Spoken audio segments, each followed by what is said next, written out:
কারো 300 টাকা দিয়েও বাজার মিল্লা যায়, কারো 30,000 টাকা দিয়া গেছে, মাছে কিনে লাইছে 28,000 টাকা, আরো খরচ বাকি রয়েছে, আরো আসতে 9টা টাকা আসার বুধা 2,000, বুঝেন নাই?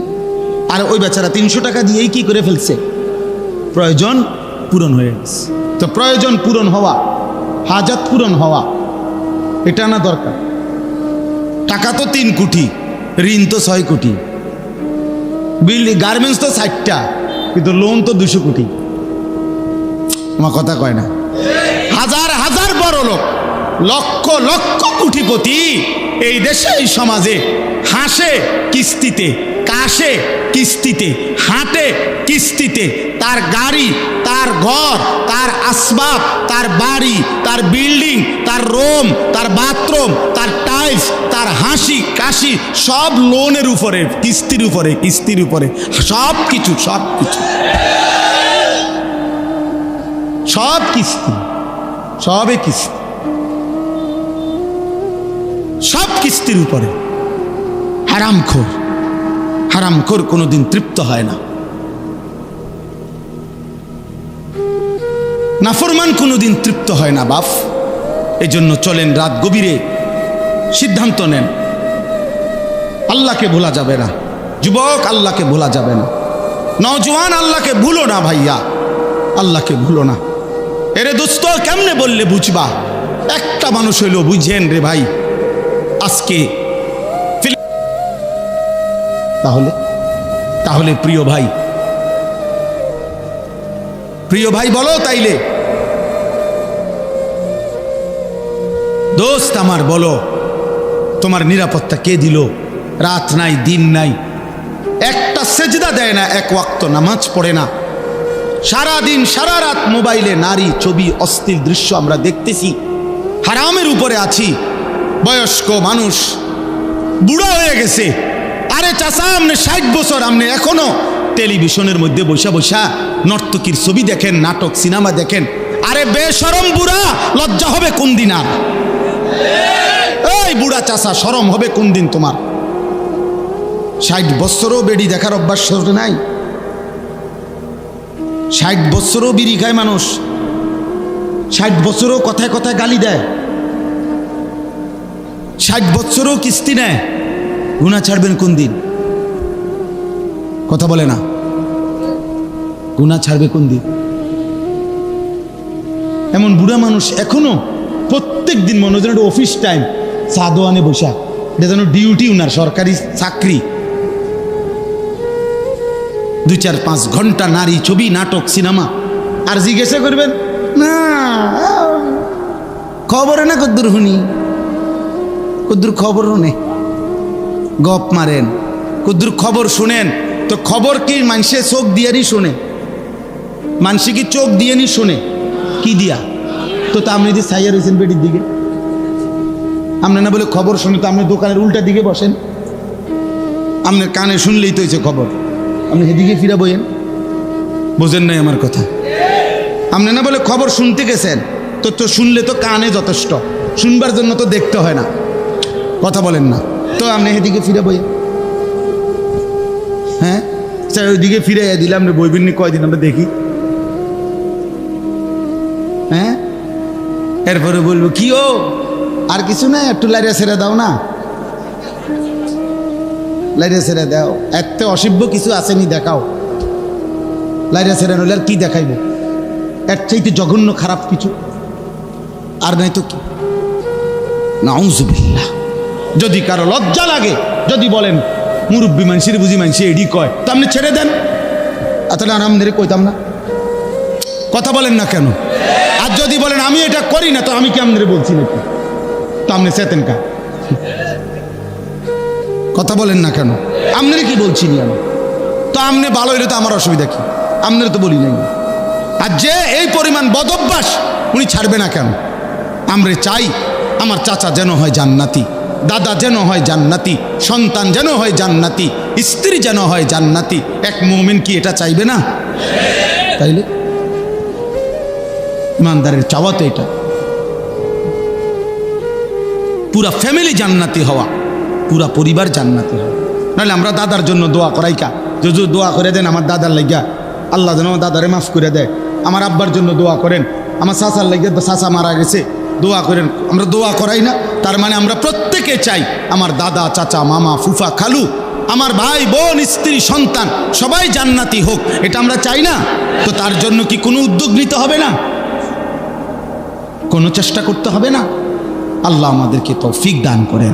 এর জন্য আজকে আপনাদের কাছে আমার অনুরোধ, বাপ, আমার অনুরোধ সারা পৃথিবীর মজলুম মুসলমানের দিকে তাকায়া, রক্ত স্নাত মুসলমানের রক্ত মাখা দেখার দিকে তাকায়া মনে রাখেন এই আঘাত আমাদের উপরও আসতেছে। যুবক ছেলেরা, তোমরা যে পরিমাণ আল্লাহর নাফরমানি করছ, ছেলেরা তোমরা যেভাবে সারা রাত নারী, ছবি, মোবাইল নিয়ে ব্যস্ত হয়ে গেছো বন্ধু, এই চোখের এই পরিমাণ গুনাহ এক অঙ্গে, এই চোখ দিয়ে যদি রাত্র দিন তুমি একটি অঙ্গ শরীরের এত গুনাহ যদি শুধু এক অঙ্গ দিয়ে করো, আহা বন্ধু, বাকি দেহের কি অবস্থা? আরে ভাইয়া, এই অসভ্য অভ্যাস, এই বদভ্যাস একদিন আমাদেরকে ফকির বানাবে, একদিন ফকির বানাবে। কত টাকা অনাদরে, অবহেলায় আমরা এভাবে খরচ করে ফেলতেছি। আর মজলুম ভাই, ছোট্ট বাচ্চা 12 কিলোমিটার পায়ে হেঁটে একটা রুটির জন্য হাত পাচ্ছে। একটা রুটি যখন মিলছে, রুটিটা নিয়ে যখন ফিরতেছিল, তো বুলেটের আঘাতে ওই ছেলেটার বুকটা ঝাঁঝরা হয়ে গেছে।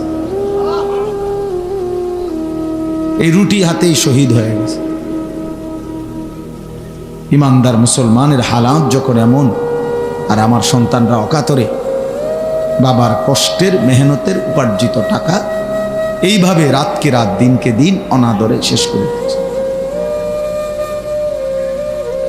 এই জন্য বললাম এটা জরুরি বিষয়। সেটা আমার বিষয় না, আমি আয়োজক না, আমি হলো বলার দায়িত্ব। শোনা যায় না না যায় এটা তো আমার দায়িত্ব না, ঠিক না? আমার দায়িত্ব হলো বলা। আমি বলতে আছি, আমি বলতেছি না, এটা হলে হুজুর আমি কথাই দি কর না, তাইলে না আমার অপরাধ। আওয়াজ শোনা যায় বা না যায় এটা ইন্তেজামওয়ালাদের ফিকির করে।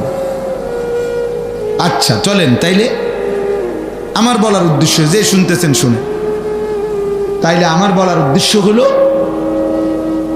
আল ইস্তেমা, মনোযোগ। নওজোয়ান ভাই, তোমাদের কাছে অনুরোধ ভাই, এটা এক ধরনের মানসিক বিকৃতি যে সারাক্ষণ মোবাইল ধরে থাকা, যে কোনোখানে যে কোনো কিছু দেখলেই। এই কয়দিন আগে আমরা অনেকেই জানি, আমি তো এই সাক্ষাৎকার নিজে দেখছি, যে লোকটার নোয়াখালীর, যার পরিবারের 7 জন, ওই যে মাইক্রো যে পানি পড়ে গেছে, প্রবাসী লোকটা মারা গেছে না, তার পরিবার। আমি নিজে শুনছি, ওই ভাই কানতে কানতে বলছে যে আমি মাইক্রো পড়ে যাওয়ার পর, সে তো বের হইতে পারছে, যে আমি কত চিৎকার করছি, কাকুতি মিনতি করছি মানুষের কাছে, শত শত মানুষ পারে দাঁড়ায়া, সবাই শুধু ছবি উঠাইলো, কিন্তু আমার সাথে কেউ একটু সহযোগিতা করলো, সবাই ছবি উঠে। আমি একদিন দেখছি গৌরীপুর স্টেশনে একটা বাস পুড়ে যাচ্ছে, পুরাটা জ্বলে যাচ্ছে, কমপক্ষে 200-500 মানুষ সবাই ছবি উঠাইতেছে। এই ছাড়া কারো বিবেকে, দিমাগে অন্য কোনো ফিকির নেই। এটা মানবতা বলে? এটা বুঝি কথা হলো? তাহলে এইভাবে ধীরে ধীরে মনুষ্যত্ব, ইনসানিয়াত, হিউম্যানিটি, মানবতা দূর হয়ে যাবে, মানবতা দূর হয়ে যাবে। চা পাতা দিয়ে, রামবাদা দিয়া মানুষ কোপায়, আর বাকিরা ছবি তো। বিপদগ্রস্তের পাশে দাঁড়াবার মতো লোক যে পরিমাণ, তার চাইতে 100 গুণ হলো ছবি উঠায়নি। আফসোসের বিষয়। তাহলে এটা একটা এক ধরনের নেশা। একটা সময় দেখবেন এইটা আমাদেরকে পাগল, বিকৃত মস্তিষ্ক বানায় ফেলে। আপনারা যারা ছেলেরা, তোমরাও খবর নিও ভাই, মোবাইলের এই যেমন আলট্রাসোনোগ্রাফি রুমে আলট্রার রুম যেখানে এক্স রে করায়, ওই রুমে রুগীরে ছাড়া স্বাভাবিক কেউ ঢুকতে দেয় না কেন? জিজ্ঞাসা করে দেখেন। আমি তো কয়দিন আগেও জিজ্ঞাসা করছি ইবনে সিনা হসপিটালে। অর্থাৎ এটার যে রশ্মিটা, আলোটা বিকিরণ হয়, অত্যন্ত মারাত্মক। এটা অন্য লোকরা এখানে দাঁড়ায় থাকলে তাদের ক্ষতিকর। তাহলে সারা দিন রাত 24 ঘন্টা মোবাইলের এই স্ক্রিনের এই আলো সারাক্ষণ যে বিকিরণ হচ্ছে, নিশ্চিত দোস্ত চিকিৎসা বিজ্ঞানের দৃষ্টিতেও এটা ক্ষতিকর। শরীর স্বাস্থ্য, মেধা, বুদ্ধি বিবেকের জন্য এটা ক্ষতিকর। অসংখ্য ছেলে বর্তমানে এই মোবাইল প্রতিবন্ধী। মোবাইল প্রতিবন্ধী মানে কি? শুধু মোবাইল ছাড়া অন্যভাবে তাকে যদি এটার থেকে 1 ঘন্টা 1 মিনিট 1 ঘন্টা আলাদা করা হয় তো সে ছটফট করে, একরকম মনে হয় যেন সে মারা যাবে। তাহলে এটা মানসিক সমস্যা না? এটা প্রতিবন্ধী না? এক মাদ্রাসার উস্তাদ আমারে বলছেন, মোহতামিম সাহেব, কয় যে হুজুর ছাত্রের কাছে মোবাইল পাইছি, মাদ্রাসার ছাত্র, তারে যখন মোবাইলটা রাইখা দিছে জমা অফিসে, সে বিকালবেলা মোহতামিম সাহের কাছে এসে বলতেছে, হুজুর আমি দরকার হলে এই মাদ্রাসায় আর পড়বো না, আমার মোবাইলটা দিয়ে দিতে হবে। হ্যাঁ, হাসির বিষয় না।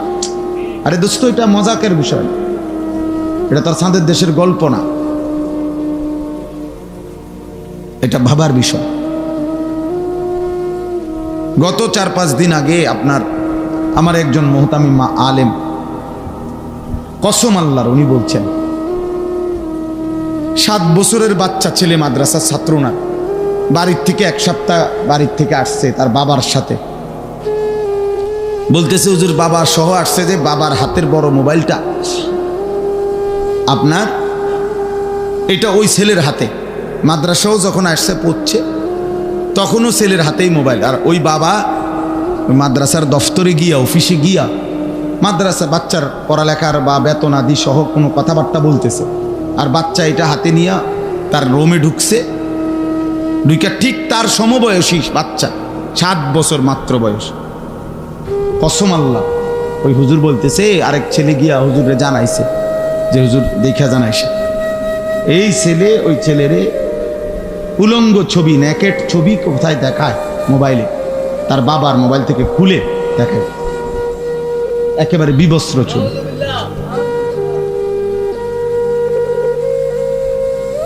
দোস্ত একদিন শুনবা তো, সে তোমার ছোট ভাই। একদিন শুনবা হয়তো সে তোমার ছেলে।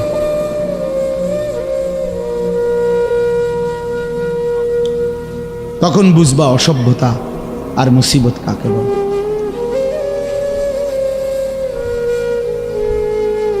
কোনো বাপ যখন শুনে তার মেয়ের অসভ্য বা বেহায়া কোনো কথা, আর পুরা সমাজ থেকে যখন লজ্জিত হয়, তখন সেই বাবাই বোঝে যন্ত্রণা কাকে বলে। কোনো বাপ যখন দেখে তার ছেলে কোনো মেয়ে নিয়ে ভাইগা গেছে, অথবা কোনো মেয়ের সাথে অপকর্মে ধরা খাইছে, তখন সেই বাবাই বোঝে তার কলিজার মধ্যে কি ব্যথা। এখন তুমি বুঝবা কেমনে এটা? কোরআনুল কারীমের মধ্যে স্পষ্ট আয়াত আছে, সূরা নূরের মধ্যে। আমি ওই আয়াত থেকে এক অংশ থেকে আমি পড়ছি। আল্লাহ তাআলা বলছে, ইন্নাল্লাযীনা ইউহিব্বুনা আন তাশিআল ফাহিশা ফিল্লাযীনা আমানু লাহুম আযাবুন আলীমুন ফিদ দুনিয়া ওয়াল আখিরাহ। এদিকে তাকান, আপনারা এদিকে, আপনারা ওইগুলো তাকাইয়ে তো ঠিক করতে পারতেন না। আপনারা সবাই মিলে মাইক ঠিক করতে পারবেন? কথা বলেন না তো। তাহলে ভাই আপনি এদিকে সেদিকে তাকাইয়া কি করেন? ওরা পারলে ঠিক করুক, ওনারা তো চেষ্টা করতেছে ওনাদের মতো। আমরা সবাই বুদ্ধি দিলে হইব নি? তো লাভ কি আর শুধু শুধু বুদ্ধি দিয়া? যেখানে প্রয়োজন নাই বুদ্ধি দরকার কি আমার? ওনারা ফিকির করছে। তাইলে বললাম, আল্লাহ তাআলা বলেন, যারা ইমানদার মুসলমানের সমাজে অশ্লীলতা ছড়িয়ে দেয়, অসভ্যতা ছড়িয়ে দেয়, বেহায়াপনা ছড়িয়ে দেয়, এটা পছন্দ করে, আল্লাহ তাআলা বলছে, শোনো আমি কিন্তু অবশ্যই তাদেরকে কঠোর শাস্তি দেব ফিদ দুনিয়া ওয়াল আখিরাহ। সরাসরি কোরআন শরীফের আয়াত। দুনিয়াতেও আখিরাতেও। আল্লাহু ইয়ালামু ওয়া আনতুম লা তা'লামুন। কিন্তু শাস্তির ধরন, কাকে কিভাবে বেইজ্জতি করব, সেটা আমি আল্লাহ জানি, তোমরা জানো না। সবার ধরন একরকম। সবার মাথা তুললে আছাড় দেওয়াটাই শাস্তি না? যে বাবার উঁচা মাথাটা ছোট হয়ে গেছে, এটা কি শাস্তি না? যে মায়ের উঁচু মাথাটা ছোট করে ফেলছে মেয়েটা, এটা কি বাবার মায়ের শাস্তি না? তাইলে যে স্বামী 26 বছর 30 বছর 20 বছর 16 বছর বিদেশ করে, ওই বেচারা যখন মাথার ঘাম পায়ে ফেলে রক্ত পানি করে একটা একটা টাকা জমা করে বুকে বাইন্ধা যখন এই টাকাগুলো পাঠাইয়া 16 বছর পরে 12 বছর পরে সেই স্বামী যখন শুনে জানে তার স্ত্রী পরকীয়ায় আসক্ত, অন্য পুরুষের সাথে হারাম সম্পর্ক, ওই বেচারার মাথাটা তখন কই থাকে বলেন? তার 12 বছরের রক্ত পানি করাটা, তার কলিজা ছিঁড়া কষ্টের টাকাটা। আমি তো কত প্রবাসী দেখছি প্রতি বছর হজ উমরায়, আমি পুরা প্রবাসীদের রুমে রুমে যাই, প্রবাসী ছেলেদের সাথে আমাকে অনেক সম্পর্ক। কি পরিমাণ কষ্ট করে রে ভাই, 14 ঘন্টা 12 ঘন্টা ডিউটি করে,